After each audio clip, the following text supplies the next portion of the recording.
Diversifikasi atau konsentrasi. Hari ini kita akan membahas mana yang lebih cocok untuk investor pemula. Saya pasti sering dengar ini di sosial media dan juga di budaya investasi anak-anak remaja. Banyak orang yang selalu melakukan yang namanya all in atau mereka pusatkan semua capital yang mereka miliki ke satu aset. Dengan harapan apa? Aset tersebut mengalami kenaikan yang signifikan. Namun teman-teman harus paham bahwa di market itu ada yang namanya risiko. Risiko apa aja? Risiko misalkan aset ini tidak perform seperti yang kita inginkan.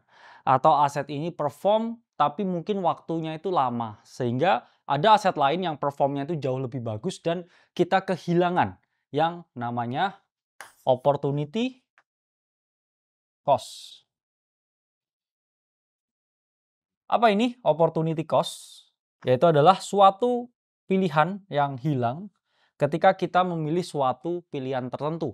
Jadi teman-teman harus paham bahwa ketika kita berinvestasi dalam A misalkan, kita mengeliminasi potensi kita berinvestasi ke B atau uang kita mengalir ke B, ini kita eliminasi. Karena apa? Karena kita alokasikan semua duit kita ke A.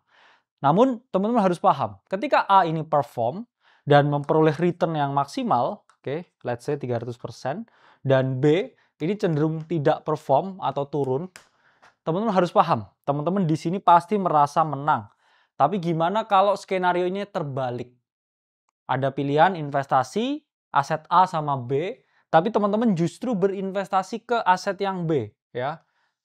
Teman-teman malah kena 50% drawdown daripada potensi keuntungan 300%. Apakah hal itu sering terjadi? Jawabannya lebih dari sering. Ini terjadi setiap hari, setiap kali. Entah itu kamu investasi saham, entah itu kamu bikin portofolio kripto, kamu jual kok malah terbang, yang kamu hold kok malah minus 50%. Hal ini sangat sering sekali terjadi. Karena pada dasarnya di market itu saya selalu percaya satu hal, nobody knows anything. Even ketika kita udah bisa punya algo, kita melakukan yang namanya quantitative trading, kita pelajari harga historis di masa lalu, pola-pola pergerakan, dan kita menemukan suatu model terbaik, market is just market. Ada risiko-risiko yang mungkin teman-teman terima, dan ketika teman-teman menerima risiko tersebut, apa yang harus teman-teman lakukan? Itu adalah pertanyaan yang penting. Nah, lalu kita akan membahas pertama, yaitu adalah diversifikasi. Apa sih sebenarnya diversifikasi itu? Diversifikasi itu merupakan suatu istilah, merupakan suatu metode, merupakan suatu pendekatan di mana teman-teman membagi alokasi portofolio yang teman-teman miliki ke berbagai aset, ke beberapa aset, ke beberapa kelompok aset. Tujuannya apa? Melindungi teman-teman dari potensi risiko itu tadi. Misalkan nih ya, teman-teman memiliki uang 100 juta ya. Teman-teman akan melakukan diversifikasi nih ya. Kamu bisa membeli kurang lebih ya 20 aset dengan masing-masing aset itu weight-nya atau bobotnya di portofolio itu adalah 5 juta. Sehingga ketika ada yang jelek performanya, kamu akan terselamatkan. Kenapa? Karena pasti ada yang berhasil. Ada yang bisa perform. Dan yang perform itu akan menutup kerugian, kegagalan-kegagalan yang teman-teman miliki atau kegagalan yang teman-teman lakukan. Itulah mengapa kalau kita ngomong, Warren Buffett selalu bilang ya, don't put eggs in just one basket. Artinya apa? Kalau kamu punya telur ya, jangan kamu taruh ke dalam satu keranjang aja. Kalau keranjangnya tiba-tiba jatuh, keranjangnya tiba-tiba ketabrak sepeda ya, telur kamu akan hancur. Ada beberapa fungsi dan juga kegunaan dari teman-teman melakukan yang namanya diversifikasi. Pertama adalah mengurangi risiko spesifik. Misalkan nih, dari 20 pilihan ini, saya tanya ke kalian, apakah kalian tahu mana yang bakal jadi telur emas? Mana yang bakal perform? Mana altcoin yang bakal naik 100 kali, 10 kali? Mana saham yang bakal multi-bagger? Saya yakin jawabanmu itu tidak tahu. Sehingga kamu mengeliminasi risiko ketidaktahuan itu dengan melakukan yang namanya diversifikasi. Dan kedua, teman-teman meningkatkan stabilitas portofolio itu perlu. Kenapa? Kalau portofolio kamu sangat terkonsentrasi atau isinya sedikit, itu sangat mudah sekali kena goyangan di market. Apa itu maksudnya? Kalau kamu well diversified ya 20 aset seperti ini ya, ketika ada drawdown ya 20% misalkan di satu aset, itu nggak serta-merta keseluruhan total capital kamu minus 20%. Nggak begitu. Kenapa? Karena 20% yang drawdown di sini ini hanya ada satu aset. Sementara asetmu yang lain mungkin drawdownnya hanya 10%. Drawdownnya hanya 15%. Drawdownnya hanya 5%. Ya, ini kita berjaga-jaga dengan suatu skenario yang brutal. Seperti apa? COVID-19. Ya. Ketika COVID-19 ya, itu aset-aset drop 20-50% dalam waktu 1 hari aja. Bayangkan kalau kamu all in ya, all in semesta ke dalam aset A gitu ya. Ketika dia drop 50%, kamu kehilangan total capital kamu ya, ini 50%. Bayangkan kamu punya duit itu duitnya hilang setengah dari 100 juta ya, ini 100 jutanya tinggal 50 juta ya. Ini kalau kamu all in semesta terus kena COVID-19 ya. Kamu akan kehilangan setengah duit yang kamu miliki. Dan ketiga ya, klise yaitu adalah melindungi nilai investasi.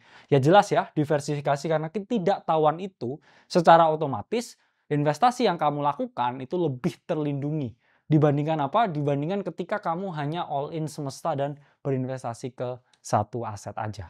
Nah, diversifikasi itu bisa banyak jenisnya. Pertama ya diversifikasi aset kelas.